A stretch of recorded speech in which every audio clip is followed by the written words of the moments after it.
Hi, everyone. I hope you are doing well and having a good summer. I know I am. I just got certified as a Pilates instructor. Woohoo! I took the test. It was 100 questions. I had 3 hours to take the test. And some of the questions were made to sound confusing. They wanted people to be like, "Whoa, now what was this question? What did?" But I got a 92, so I'm happy with it. I'm happy with it, and I'm very excited to start teaching. So I think I had said that we would start the first Sunday in July, but it is so hot. So I don't know if we're going to start then or not. We will see. That's what I'm going to say. We will see. If it doesn't happen now, then it might happen in August. But isn't August hotter than now? So typically, I just don't know at this point. I will let you know. I will keep you updated on that. But yes, I am a certified Pilates teacher. I myself still do Pilates multiple times a week. And so even if I'm not teaching right now, I will still be in class and excited to get started on yoga certification and then yoga therapy a little bit after that. So that training starts in the fall. And so I'm very, very excited about doing that. Right now, while I love Pilates and I love it, yoga is definitely my favorite. And I think of the two, yoga is harder. So we'll see about the training. We will see. You hold poses for a lot longer, and in yoga was, Pilates is definitely hard. There's definitely repeated moves that are not easy, but yoga, you're just holding it forever. And yeah, it's a little bit crazy. And my teacher, she has asked me, part of her school is that I have to be a vegetarian during this time. So I'm preparing myself now because I'm definitely not a vegetarian. And so when I'm training in the fall, I will have to become one for a little while. But I love the spiritual aspect of it. I love the connection between body and mind. I mean, it's the same thing with Pilates. It's the same spiritual, just exploring within. I love that. And so I would not say that I am like, some expert teacher, but I do think that I appreciate the mental body connection going on, maybe more so than some people. Some people really solely view it as a workout, and that's great because it is. Pilates and yoga are insane workouts for your body, but I just think of it as more of a mental,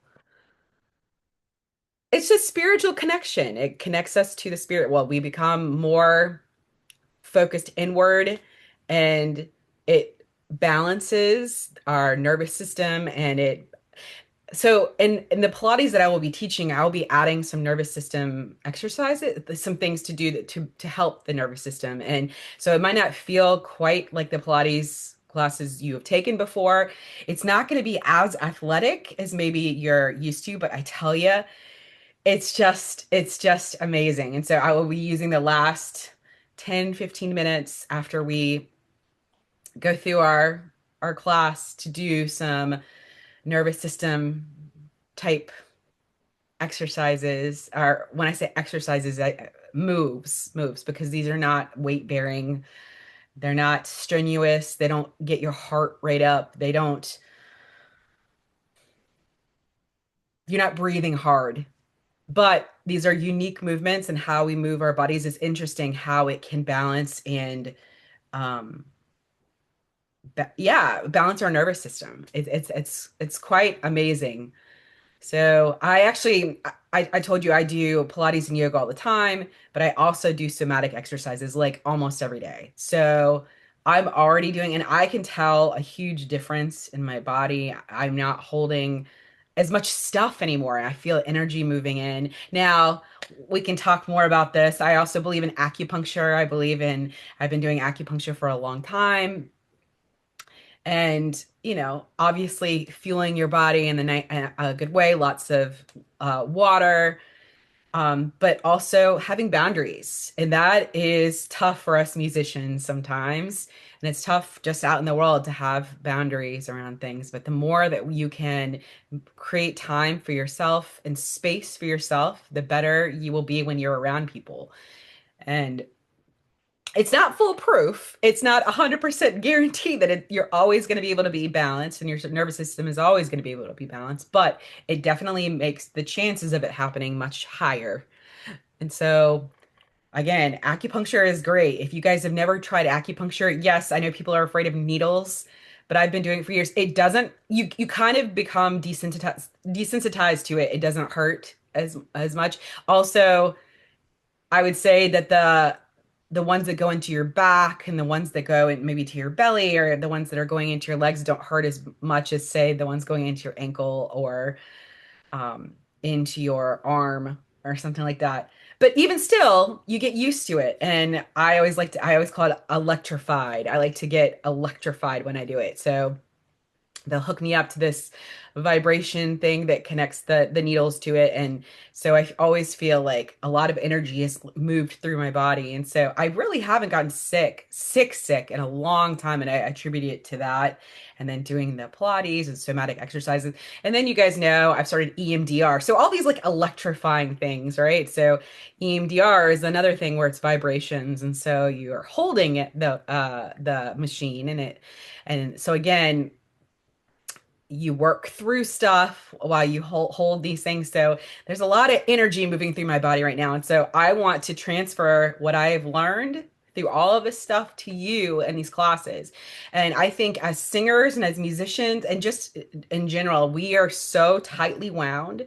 We are so caught in our own bodies. And, singing and learning how to sing is about body awareness, just like in therapy, you are learning about yourself and you are learning about what you're actually feeling when you're doing certain things. And there's layers to that. And it's the same thing with singing, and it's the same thing with Pilates, that there are certain muscles that we are holding that we don't even realize we're doing, and we're not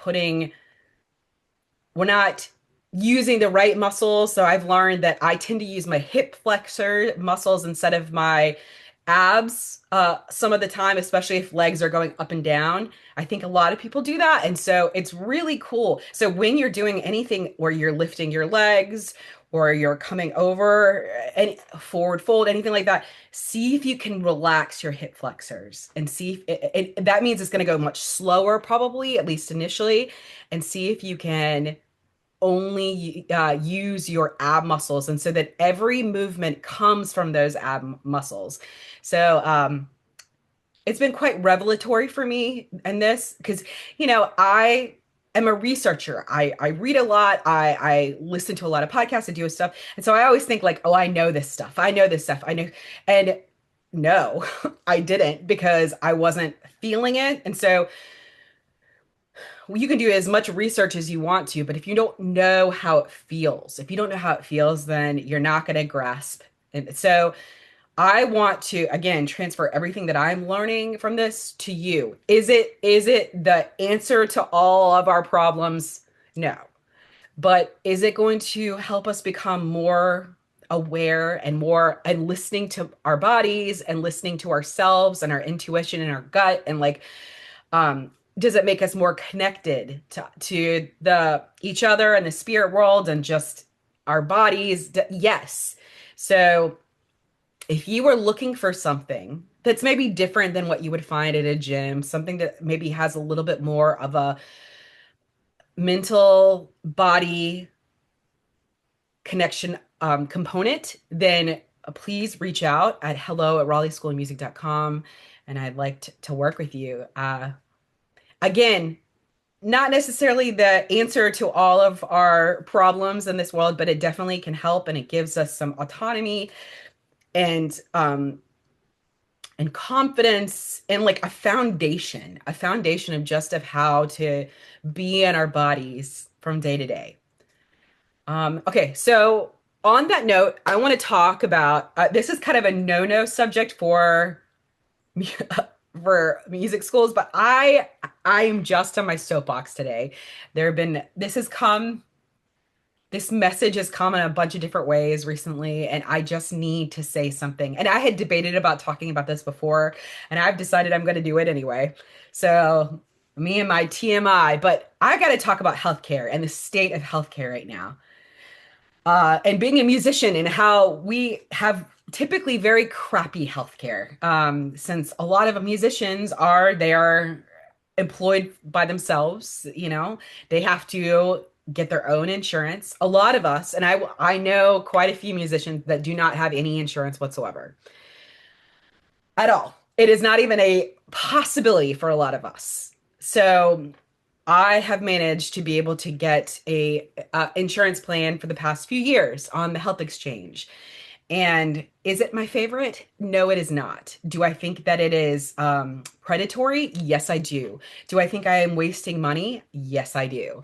I have the one of the cheapest plans on the healthcare exchange, and I'm going to tell you the numbers right now, was $345 for one person, and that covers literally nothing. Well, I don't want to say that. It's covers like I think maybe like 50% or whatever after your deductible is met. By the way, the deductible is like $10,000 or something like that, which if you're young-ish, when are you going to be doing that? So I have the next one up, which is $500 a month as an individual. This is not the best.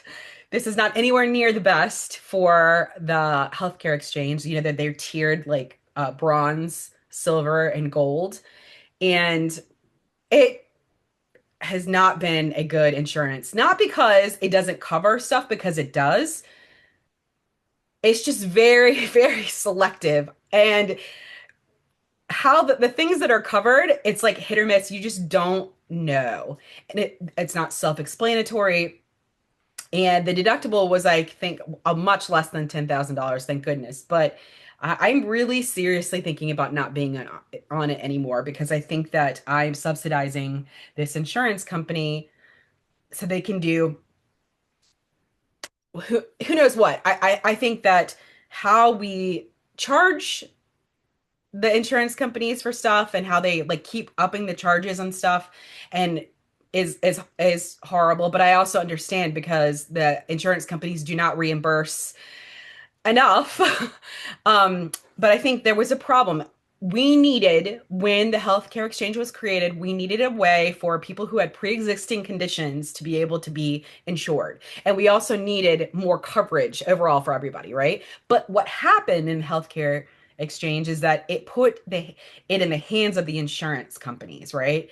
And overall, what you'll hear from me is I don't like the idea of insurance at all because that makes everything go up. And I'm not talking just about health insurance, I'm talking about insurance at all. And it's so reliant upon like the economy and it fluctuates and stuff like that, which I think it should never have done, especially not healthcare insurance.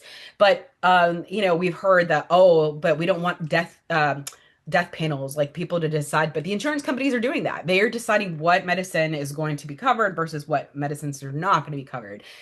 And I am just seeing that it's predatory and it's the prices have gotten out of control. So I am paying, and I can only speak about myself and the people that I know and I care about in my life that I know about them. I'm spending this much money and I'm not getting to do anything with it. You guys know that I'm in trauma therapy and I could only find not very good, at least therapists, like not that were covered under my insurance, and I still don't even know how much I'm going to be liable for when it comes back because I just don't know. So I tried it for a little while, and it was not a good situation. This person was obviously overworked because they were working at a psychiatrist's office. This person couldn't keep things straight. It wasn't their fault. You could tell that they were overworked. They were new. You could tell that there was a lot of in and out, and there it just it wasn't working. So I am paying all of this money, and then I can't get my therapist through insurance. So I'm paying that on top of that. And then I'm also, trying to stay healthy, and acupuncture is a way to do that to get the system moving and the blood moving and everything. That's not in it either. So it's like I keep adding on to what I'm already paying. And so the majority of my money is going towards that, and something's got to change, right? I believe we should have more freedom in how, what we spend on healthcare. But I also think that insurance companies should not have they should not be able to decide what they're going to cover and what they shouldn't. I think that is a law that needs to be changed. If anything, right now. Right now, they should not be able to have the power to decide what someone can take versus what they can't take. Because they are not the doctors, they are not the health professionals here. Your doctor should be able to be the person. But even before we talk about insurance, the system itself is broken. You've heard it a lot of times from everybody. This is a sick system. This is not a wellness system, right? So you only go to the doctor unless you go for your physical. By the way, I get a physical every year and it lasts for maybe 5 minutes. And then I go get a little bit of blood work and that's it. And I think that that could be much more comprehensive, especially if we're paying so much every month to get it. But it's because these doctors, they are having to spend their time working with people who are sick. It is a sick, we are incentivized to be sick. Now, we could go even bigger argument that big pharma, big food, all of that, how all the additives in our stuff, like there's never been so many sick people, not only sick physically but sick mentally. And we could talk about the internet's role, which I've talked about a bunch of times, but it is this perpetuating thing that keeps happening and nothing is getting changed and being changed. In fact, people are just getting more and more sick. And so something's not working. And so I think that the medical professionals should be incentivized to keep their patients well. So I think that's one thing they can do. But I also think that insurance companies should not get to be the decider of what medicines their insurees are taking. I just think that's ridiculous. But I would be perfectly fine, and please tell me if you disagree, if we got insurance companies completely out of the picture. Because I think they're the problem of why everything is so inflated. And I think that the medical professionals are trying to make sure that they get what they have, their pay. So then they inflate stuff because they're probably worried that they're not going to get enough for it. And it's just the insurance companies have way too much power, way too much power. And for those of us who are independently working, which a lot of the country is, are self-employed, we want people to be creating businesses. We want that. Well, we got to do something different. We can't just offer the health exchange that's we are already paying, a lot for taxes. I mean, more, and I say that I will do my part. I'm fine with that. But I do think that we are decentivized on owning our own business and doing our own thing, that we are incentivized to go and work for corporations. And is that really what we want as a country? Is that the value that we hold, that we want people working for corporations all the time? I'm not saying that there's not anything inherently wrong with that. I think that, go for it. But don't we want a nice mix? Don't we want there to be small businesses as well? Because isn't that what America is built on?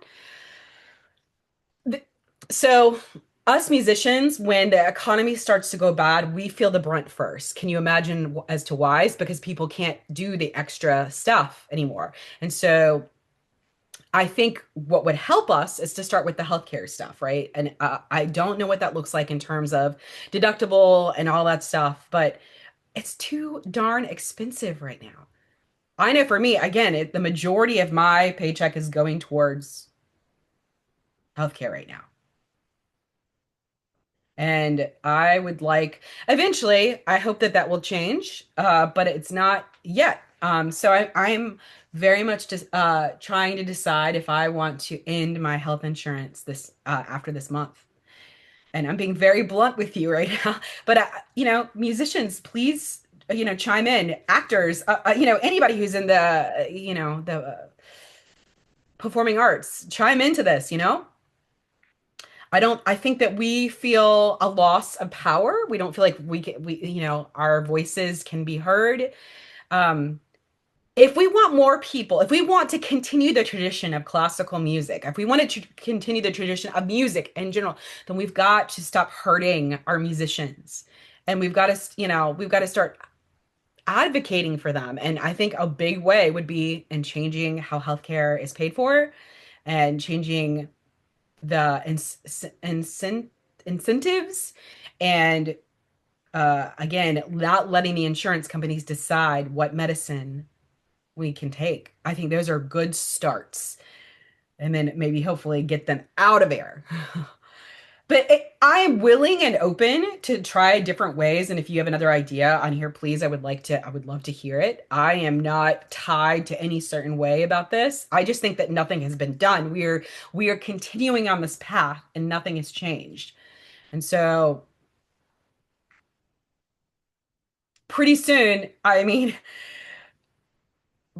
when it starts to hit other areas, which it already has, but when it starts to hit the and another thing that a huge part of this, your insurance should not be, and whether you have good insurance should not be tied to what career you have. Who agrees with me? I would argue probably a lot of you, right? We don't need another incentive to work for a corporation. They already have good stuff, right? They usually are able to pay better than everybody else. So do we really need to add that as well? Even still, our health should not be an incentive to do anything to do. I think our health is a right. And so but I am open to how we get there. And I think that we also have to make sure that we are taking responsibility for ourselves too, right? Are we taking care of ourselves as much as we can? Are we doing the things to take care of it? And it doesn't necessarily have to take money to do that, right? But it's very hard. I mean, it's very hard in terms of eating well because we really just don't know what's in a lot of our food. And we don't know how that's hurting us. We don't know how these pesticides and chemicals are we don't know. And so that stuff we can't control, right? We can only control ourselves. And so, we start with doing what we can do. But let's freaking change healthcare for everyone, not just musicians. All right. I'm off my soapbox right now. I will talk to you hopefully next week. And if not, I'm really hoping I can get on here for 4th of July next week. But if not, have a wonderful 4th of July and stay hydrated, guys. It's really hot out there. All right. Thanks. Bye.